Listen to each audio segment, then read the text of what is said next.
Përshëndetje gjithëve nga Verona. Verona është një qytet që ndodhet në veri të Italisë, 80 km nga Venecia. Verona ndodhet në një lartësi 59 metra mbi nivelin e detit. Ajo përshkruhet nga lumi Adige, të cilin mund ta shohim bashkë tani. Historia e Veronës është shumë e lashtë. Ajo u bë një koloni romane në vitin 89 para Krishtit dhe gjatë periudhës së mbretit Teodor, konkretisht në shekullin e 6, Verona u bë një rezidencë mbretërore bashkë me Pavian dhe Ravenën. Gjatë periudhës së Frankëve, djali i Karlit të Madh Pepini sundoi këtu si mbreti i Italisë. Në mesjetë, rreth viteve 1250, Verona u drejtua nga familja Ghibeline della Scala, të cilët u dëbuan nga Verona në vitin 1387 nga Viskotët. Në vitin 1405, Verona ra në duart e Venecias, prandaj edhe këtu në Verona ne gjejmë shumë statuja luanësh me krah. Gjatë periudhës austriake, konkretisht në vitin 1814-1866, Verona u bë një fortesë shumë e madhe bashkë me 3 qytete të tjera. Verona ju bashkua mbretërisë së Italisë në vitin 1866. Verona është e famshme për kishat romaneske të shekullit të 11 dhe është një qendër shumë e madhe artistike, konkretisht në arkitekturë. Dy arkitektët e famshëm të Veronës janë Murgu Domenican Giocondo, i cili vdiq në vitin 1515, dhe Michele San Michele, i cili edhe ndërtoi muret e qytetit të cilat i shohim edhe sot. Në dy librat e famshëm të William Shakespeare, Romeo dhe Julieta, shumë e njohur nga ne shqiptarët, por edhe dy zotëri nga Verona. Pra thuhet që historia e Romeo dhe Julietas ka qenë një histori e vërtetë e ka ndodhur këtu në Verona. Kur vini në Verona, mund të shikoni shtëpinë e Julietas, shtëpinë e Romeos dhe se si Romeo shkonte tek Julieta. Ju përshëndes.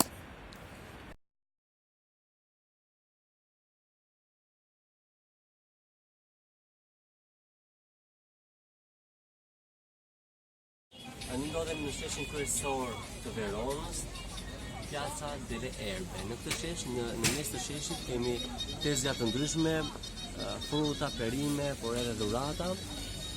Anë sheshit kemi restorante dhe kafe të ndryshme dhe sheshi është i rrethuar me shtëpi dhe me kulla të larta. Disa nga kullat mund të vizitohen kundrejt një pagese. Tani ndodhemi përballë shtëpisë të Julietës, e cila daton prej vitit 1200, pronë e familjes Capulet, për së cilës vinte edhe Julieta. Julieta e famshme, e cila ishte në dashuri me Romeo. Pikërisht ky është balkoni nga i cili mendohet se Julieta dilte jashtë dhe Romeo e shikonte nga poshtë. Por duhet të përmendim që balkoni në të cilin ne shikojmë tani është ndërtuar rreth vitit 1930. Më tej shikojmë edhe statujën e Julietës, e cila është ndërtuar në vitin 1972. Kjo struktura e shtëpisë që shikojmë tani është ristrukturuar 3 herë dhe në vitin 2004 është bërë edhe një pastrim i mureve sepse njerëzit këtu vinë dhe shënonin emrat e tyre. Do të përmendim se shtëpia e Romeos është 5 minuta larg nga këtu. Ndodhemi përballë shtëpisë së Romeos, pra familjes së Montagëve, por tani kjo shtëpi këtu është pronë private dhe ne nuk mund të futemi. Pra ndryshe nga shtëpia e Julietës, në të cilën mund të futesh pa pagesë deri në oborrin dhe të shikosh balkonin, këtu nuk mund të futemi. Diçka interesante këtu në Verona janë edhe varret e familjes della Scala. Ndryshe nga varret normale të cilat vendosen nën tokë, këto varre janë mbi tokë. Dhe siç e shikojmë, këto varre janë të ngritura lart. Shumë një varr është atje, varri kryesor është varri i bardhë. Atje tjetër. Ja u sugjeroj shumë të vizitoni këto varre.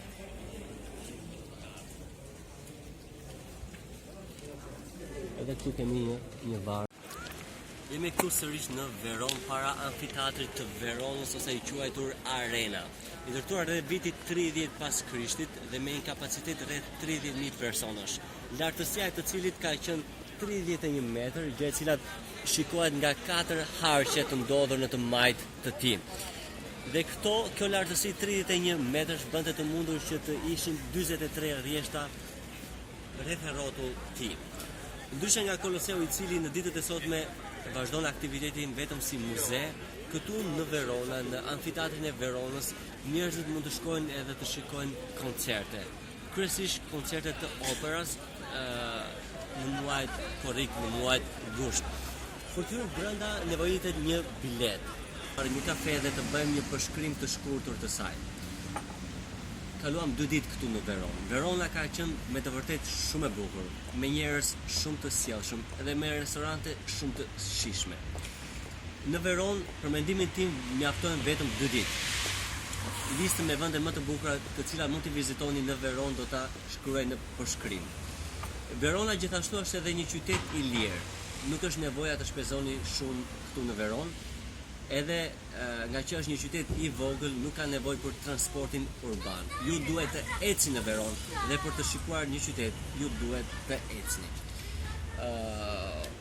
Këto ishin pak a shumë gjëra të cilat më bën përshtypje këtu në Veronë.